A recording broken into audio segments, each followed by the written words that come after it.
Welcome to our channel. Today we how to authorize with PayPal to integrate smart payment buttons UX easy tutorial step by step clearly. To begin, navigate to the PayPal developer dashboard. Log in using your PayPal business account credentials. Once logged in, locate the My Apps and Credentials section on the dashboard. Here, you will see a button labeled Create App. Click on it to proceed. Give your new app a name that you can easily identify later. Select your PayPal account type and click Create App to confirm. The app details will now appear, including your client ID and secret. Take note of these credentials, as you will need them for integration.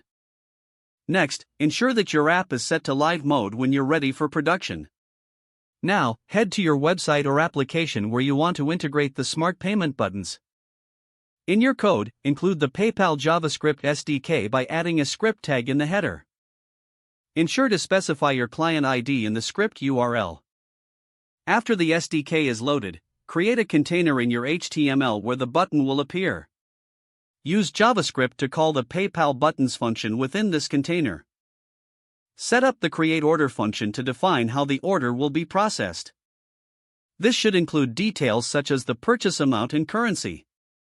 Next, implement the onApprove function to handle successful transactions.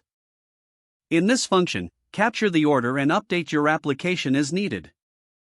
For any errors, implement the onError function to gracefully handle issues. Test the integration in sandbox mode to ensure everything works smoothly. Once tested, switch your application to live mode by updating the client ID. Finally, verify that all transactions are securely processed through PayPal's system. If the page does not load, refresh the browser or try again in a private or incognito window. Make sure you are using the correct email address, then retype it carefully to avoid small typos. If your password is not accepted, use the reset option and create a new strong password you can remember. Check your spam folder for verification or security emails, then complete any requested confirmation steps.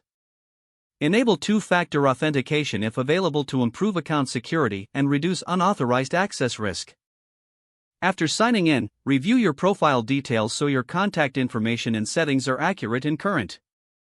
Don't forget to like this video and subscribe to our channel for more step-by-step tech guides.